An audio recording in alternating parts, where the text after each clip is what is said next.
Assalamualaikum warahmatullahi wabarakatuh.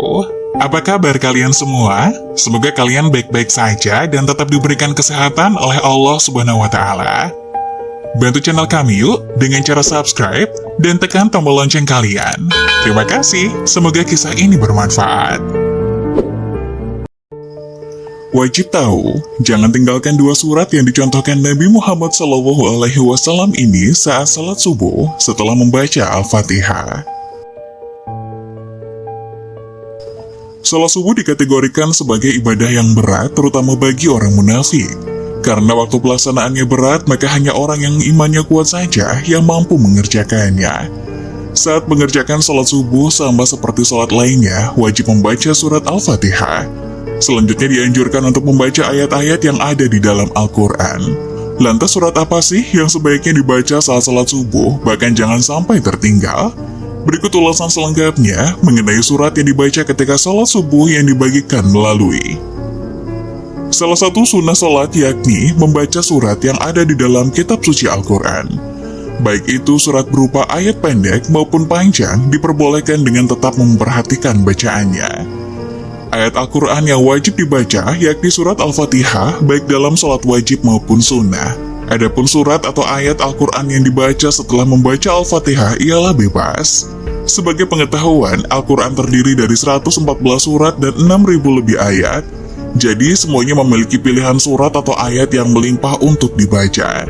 Saat sholat setelah membaca Al-Fatihah, dianjurkan untuk membaca surat atau ayat dalam Al-Quran tersebut. Mulai dari surat-surat pendek yang ada dalam juz 30 alias juz amma. Akan tetapi, ada dua ayat yang sering dibaca Rasulullah SAW ketika salat subuh. Apa suratnya? Dari Qutbah bin Malik, beliau pernah berkata, ia pernah salat subuh bersama Nabi SAW. Beliau pada rakaat pertama membaca surat Qaf ayat 10, yang artinya, dan pohon kurma yang tinggi-tinggi yang mempunyai mayang yang bersusun-susun.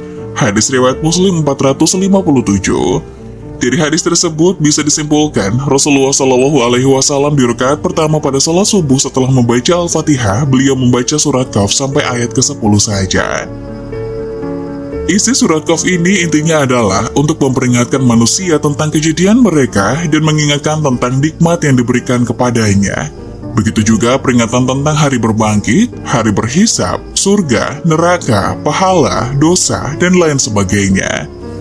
Supaya kita semua ingat kepada Allah bahwasanya akan ada hari berbangkit, di mana manusia akan dibangkitkan dari alam kubur lalu dihisab semua amalannya, dan diberikan balasan sesuai dengan amalan perbuatannya semasa hidup di dunia.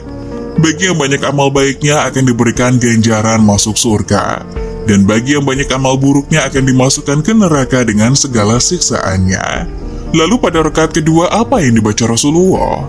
Aku mendengar Nabi SAW pada salat subuh membaca surat At-Takwir, yang artinya apabila matahari digulung. Dalam surat At-Takwir ini pun juga berbicara peringatan kepada manusia tentang hari kiamat. Seolah-olah surat ini ingin menyampaikan pesan kepada manusia bahwasanya keadaan semesta alam ketika kiamat datang akan hancur. Apa keutamaan membaca surat At-Takwir pada rakaat kedua salat subuh? Mampu meningkatkan keimanan kita kepada Allah dan memunculkan kehusyukan dalam sholat bahwasanya kita semua akan meninggal dan akan sangat celaka di saat kita meninggal tanpa bekal amal soleh yang cukup untuk menghadap Allah Subhanahu wa Ta'ala. Bacalah dua surat ini saat mengerjakan sholat subuh dan pahami maknanya dengan baik. Insya Allah kita akan menjadi manusia yang senantiasa ingat kepada Allah.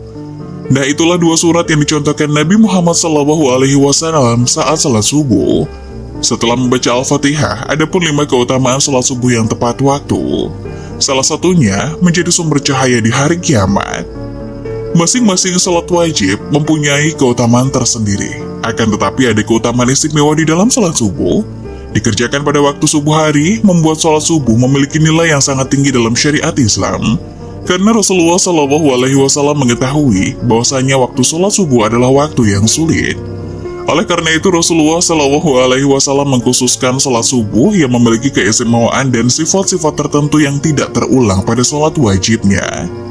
Terdapat 5 keutamaan sholat subuh apabila kita mengerjakannya secara tepat waktu. Berikut penjelasannya. Hal ini disebutkan di dalam sebuah hadis. Ya Allah, berkahilah umatku selama mereka senang bangun subuh. Hadis riwayat Tirmizi, Abu Dawud, Imam Ahmad, dan Ibnu Majah. 1. Pahalanya seperti sholat 1 malam penuh. Dari Utsman bin Affan radhiyallahu anhu, beliau berkata, Rasulullah shallallahu alaihi wasallam bersabda, barang siapa yang sholat isya berjamaah, maka seakan-akan dia telah sholat setengah malam, dan barang siapa sholat subuh berjamaah, maka seakan-akan dia telah melaksanakan sholat malam 1 malam penuh. Hadis riwayat Muslim. Hal ini berarti umat muslim yang mengerjakan sholat subuh akan mendapatkan pahala yang sangat banyak di sisi Allah. Pahala tersebut tidak hanya di dunia saja, bahkan saat di akhirat kelak Allah akan memberikan pertolongannya kepada hambanya yang mengerjakan sholat subuh tepat waktu. Sedangkan di dunia, Allah akan mencukupkan rezeki kita dan memberikan kemudahan bagi seorang hambanya saat dihadapkan pada suatu masalah. Kedua, sebagai sumber cahaya di hari kiamat. Saat kiamat datang, seluruh alam semesta akan hancur, matahari akan digulung sehingga keadaan akan gelap gulita dan semua makhluk akan mati. Saat umat manusia dibangkitkan dan dikumpulkan di padang mahsyar untuk menghadap pengadilan Allah, maka disitulah akan terlihat cahaya dari orang yang semasa hidupnya selalu mengerjakan kewajiban sholat 5 waktu, dan diantaranya sholat subuh. Cahaya inilah yang akan menerangi orang-orang beriman dan tidak pernah meninggalkan sholat 5 waktu. Kesimpulannya adalah ada 2 waktu sholat yang mempunyai keutamaan dibandingkan dengan sholat wajib lainnya, yaitu sholat subuh dan sholat asar. Keempat, selalu dalam lindungan Allah. Tidak ada perlindungan terbaik bagi seorang hamba, melainkan perlindungan dari Allah Subhanahu wa Ta'ala, karena dengan mendapatkan perlindungan dari Sang Pencipta, maka hidupnya akan diselimuti oleh ketenangan dan tidak pernah takut dengan siapapun. Kelima, dapat melihat Allah. Siapa yang tidak ingin melihat Allah, pencipta semesta alam dan segala isinya secara langsung? Dari Jabir bin Abdullah radhiyallahu anhu, ia berkata, kami sedang duduk bersama Rasulullah ketika melihat bulan purnama. Beliau berkata, sungguh, kalian akan melihat Rabb kalian sebagaimana kalian melihat bulan yang tidak terhalang dalam melihatnya. Apabila kalian mampu, janganlah kalian menyerah dalam melakukan sholat sebelum terbit matahari dan sholat sebelum terbenam matahari. Maka lakukanlah. Hadis riwayat Bukhari dan Muslim.